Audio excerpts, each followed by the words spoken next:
Vinicius Jr had a big year in 2022. The World Cup in Qatar didn't work out how Brazil might have hoped, but Vinicius still scored the winning goal in a Champions League final and evolved to become one of the finest and most productive forwards in the game. But one negative has been the disintegration of his relationship with Nike. Before the World Cup began, the sponsorship deal between the two parties, which had been due to run until 2028 and is reportedly worth in the region of £7 million annually, had become the subject of court proceedings. So why was that, and what happened?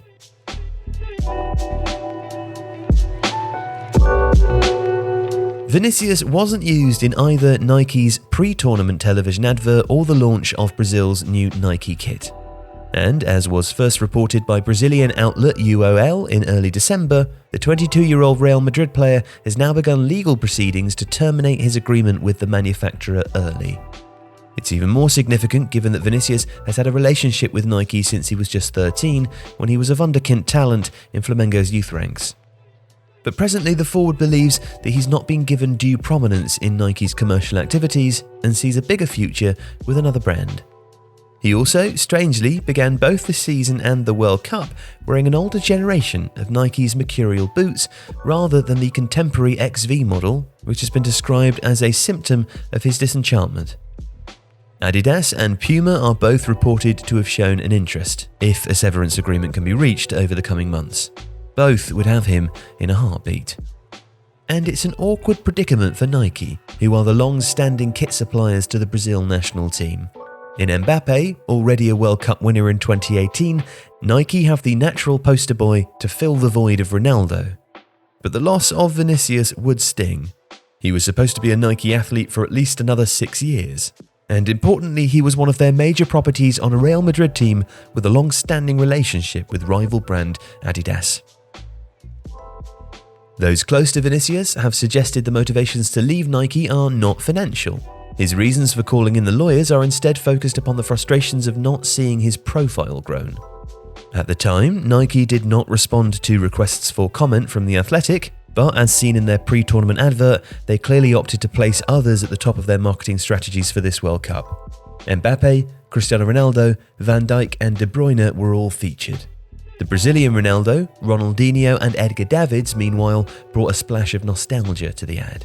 Nike have used Eric Cantona in the past to the same ends. It's very difficult to get to the top of the tree in terms of who's featured in the global campaigns, says Tim Crow, a sports marketing expert. You need global appeal if you're going to be featured as a global asset. Big performances are what generates coverage and prominence in that business. In Europe and in domestic Spanish football, Vinicius has given some very big performances indeed, but he's not yet considered to have that precious global appeal. Certainly his absence from worldwide marketing campaigns isn't likely to help him acquire it, and the legal process now initiated suggests that he feels undervalued. Nike have already parted ways with the most famous face in this Brazil World Cup squad. Neymar was dropped by the US firm last year after he refused to cooperate in a good faith investigation of credible allegations of wrongdoing by an employee. Those allegations, dating back to 2016, had always been denied by Neymar, who has said Nike betrayed him.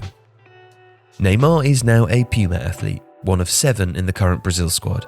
Adidas, meanwhile, accounts for 9, including Rafinha, Gabriel Jesus and Gabriel Martinelli. Vinicius is one of 10 Brazil players backed by Nike, but not, if legal action is successful, for much longer. And that matters because common logic has always pointed towards Vinicius being world football's next big thing. A wonder boy signed by Real Madrid as a 16-year-old for £38 million in 2017. By the age of 21, he already had 2 La Liga titles and a Champions League winners' medal. Plus, he's flourishing again this season. And Vinicius is already considered a star in South America, bringing in a host of commercial partnerships. EA Sports and Pepsi are among 10 brands that have used the youngster in their marketing drives. They see value in a player that's already built up an Instagram following of almost 27 million. Another 16 million can be found on Facebook and Twitter. Now those numbers are small fry compared to Mbappe, who boasts 75 million on Instagram, and not to mention fellow Nike athlete Ronaldo, unrivaled on the entire platform with 509 million. But Nike tied Vinicius down until 2028 for a reason. He was among those considered most likely to inherit the thrones that have belonged to Messi and Ronaldo for so long. The biggest fish out there to be landed by the sportswear giants is Haaland, who has so far worn Adidas, Nike and Puma boots as a Manchester City player this season. But Vinicius is sure to be sought after, perhaps less so than he might have had Brazil triumphed in Qatar. But he is arguably the youngest outright star at Real Madrid, and the centrepiece of not just that team, but top-level European football as a whole. An outcome is expected in 2023, and if the deal between him and Nike is terminated, there will be an almighty scramble between their rival manufacturers. If you like this video, please consider subscribing to the channel. The Athletic is home to some of the world's best sports journalists, including journalists dedicated to each Premier League team, so every fan gets the coverage they deserve, not just the big clubs. And you can try it for free now for 30 days. See the link in the description.